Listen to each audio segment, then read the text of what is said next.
অবশেষে আলাদা হচ্ছে জাতীয় রাজস্বের নীতি ও ব্যবস্থাপনা বিভাগ। অভ্যন্তরীণ সম্পদ বিভাগ বিলুপ্ত হয়ে যার ন্যস্ত থাকবে অর্থ মন্ত্রণালয়ের অধীনে। এরই মধ্যে প্রকাশ করা হয়েছে অধ্যাদেশ আকারে। এমন উদ্যোগকে ইতিবাচক উল্লেখ করে দুই বিভাগের সমন্বয়ের মাধ্যমে কাজ করার পরামর্শ দিচ্ছেন সাবেক এনবিআর চেয়ারম্যান মোশাররফ হোসেন ভূঁইয়া। মইনুল হোসেনের প্রতিবেদন। অন্তর্বর্তী সরকার দায়িত্বের পর অর্থনৈতিক সংস্কারের অন্যতম উদ্যোগ হিসেবে সামনে আসে রাজস্ব খাত। রাষ্ট্রের আয় বাড়ানো, আদায়ের স্বচ্ছতা ও স্বার্থের দ্বন্দ্ব নিরসনে সুনির্দিষ্ট রূপরেখা পেতে গঠিত হয় এ সংক্রান্ত কমিশন, যাদের সুপারিশে অভ্যন্তরীণ সম্পদ বিভাগকে বিলুপ্ত করে নীতি প্রণয়ন ও রাজস্ব ব্যবস্থাপনা নামে তৈরি করা হলো দুটি আলাদা বিভাগ, যার আনুষ্ঠানিক অধ্যাদেশ জারি হয় 16 এপ্রিল। অধ্যাদেশ অনুযায়ী বিভিন্ন পর্যায়ে কর সংক্রান্ত বিধি প্রণয়ন, সংশোধন ও এসবের ব্যাখ্যার দায়িত্ব থাকবে নীতি বিভাগের উপর, যাদেরকে পরামর্শ দিতে কাজ করবে অর্থনীতিবিদ, বিশেষজ্ঞ, ব্যবসায়ী ও নানা অংশীজনদের নিয়ে গঠিত পরামর্শক কমিটি।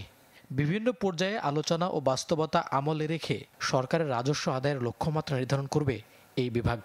এনবিআরের সাবেক এই চেয়ারম্যান মনে করেন, দীর্ঘদিনের প্রত্যাশিত এই সংস্কারে ইতিবাচক পরিবর্তন আসবে রাজস্ব খাতে। এই যে একটা সংস্কার করা হচ্ছে, এই সংস্কার ভালো ফল বয়ে আনবে। ট্যাক্স জিডিপি রেশিও বাড়বে, জনবল বাড়বে, রাজস্ব অফিস বাড়বে, রাজস্ব বাড়বে। মূলত নীতি বিভাগের প্রণীত আইন ও বিধি অনুযায়ী রাজস্ব সংগ্রহের দায়িত্ব থাকবে ব্যবস্থাপনা বিভাগের উপর। এছাড়া কাস্টমস সংক্রান্ত আন্তর্জাতিক নীতির সঠিক বাস্তবায়নও করবে তারা।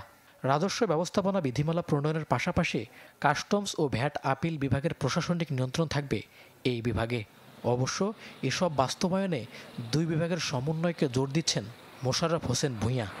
একটা জিনিস লক্ষ্য রাখতে হবে, যেন পরস্পরের মধ্যে কোনো বিরোধ না হয়।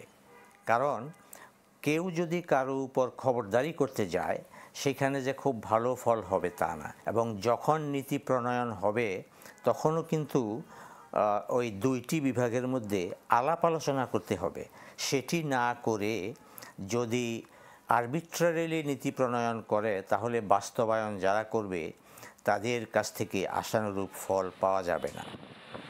এর আগে 2008 সালে এই উদ্যোগ নেওয়া হলেও পরে তা বাস্তবায়িত হয়নি। মইনুল হাসান, চ্যানেল 24, ঢাকা। ঢালাইয়ের সেরা প্রিমিয়ার সিমেন্ট।